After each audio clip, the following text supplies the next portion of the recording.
Senator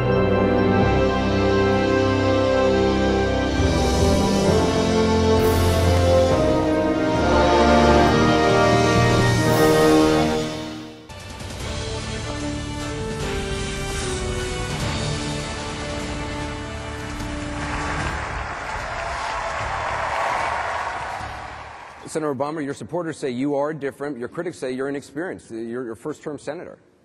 Well, I think the questioner hit the nail on the head.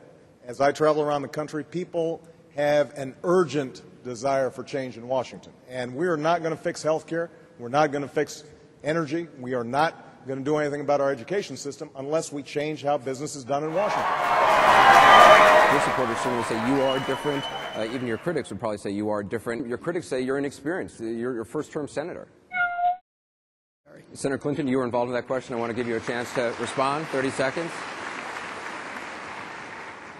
Well, I think the Democrats are united, as Davis said. We're not united. I'm not united on many of their views.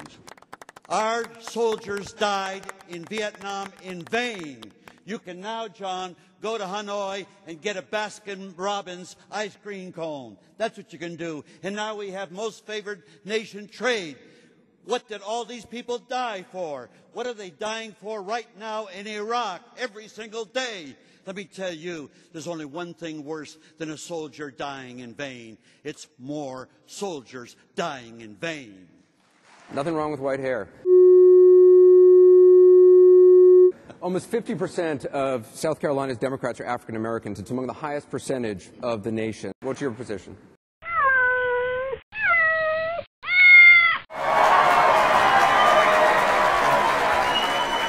We've got to take a short break.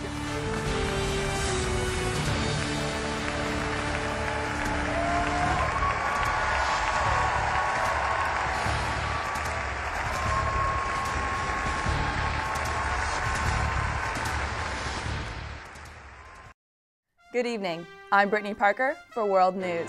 Thanks for joining us. In our top stories, the presidential debates are heating up. Only time will tell who will take the presidency. In other news, the ladies of Kappa Omega Kappa are cleaning our streets again with their philanthropy, Don't Be Trashy. Joining us live is Mike Copeland with more. Mike? Mike? Thanks, Brittany. I'm here on the corner of Macon Park where the girls of the Kappa Omega Kappa sorority are trying to be a little less trashy. The girls do this once a year for their philanthropy. They pick up garbage along the street, and holy oh my God! Do you see? I don't even know how to describe what I'm seeing right now. He's coming up. Oh. Well, Florida State University has received top honors once again in their communication department. Well done.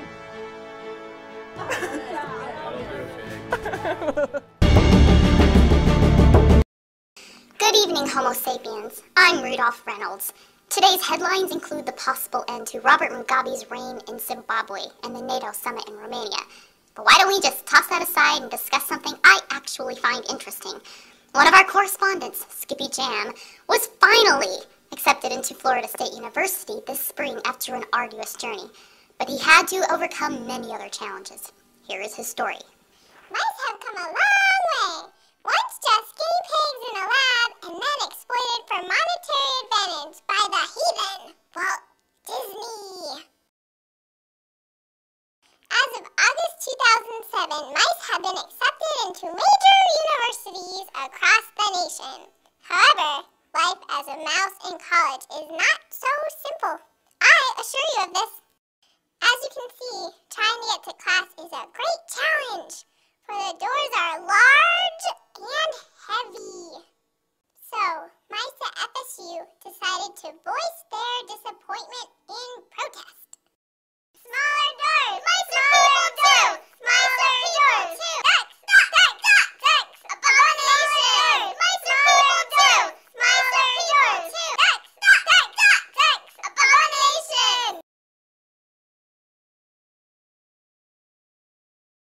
After our tireless efforts, FSU finally got fed up with us and gave us a doggy door to go through so that we could get to class. Thank you for that wonderful story, Skippy Jam. Well, it looks like things are getting better for the Apodema sylvaticus. Join us tomorrow night in the battle for mice and parking spaces on campus.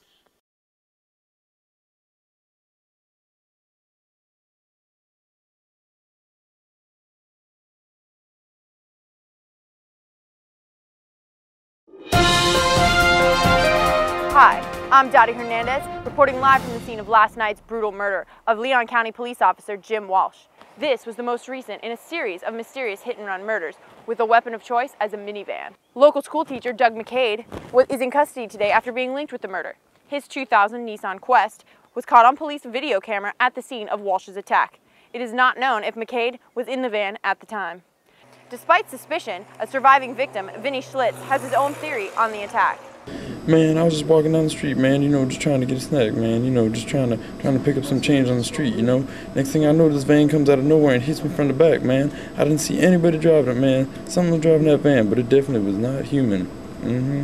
Non-humans, invisible driver, demonic possession. We spoke with local exiled shaman Don Majito de los Santos, who is an expert on the supernatural and possession. Dicen que mis poderes vienen del diablo, pero los espíritus vienen de la tierra. Mis poderes vienen de la tierra. Lo que se tiene que preguntar es que si el van controla al man o el man controla al van. Today, the mystery still remains unsolved, but with the alleged serial killer behind bars, our streets are now safe for our children. I'm Dottie Hernandez reporting live, Cox News 65.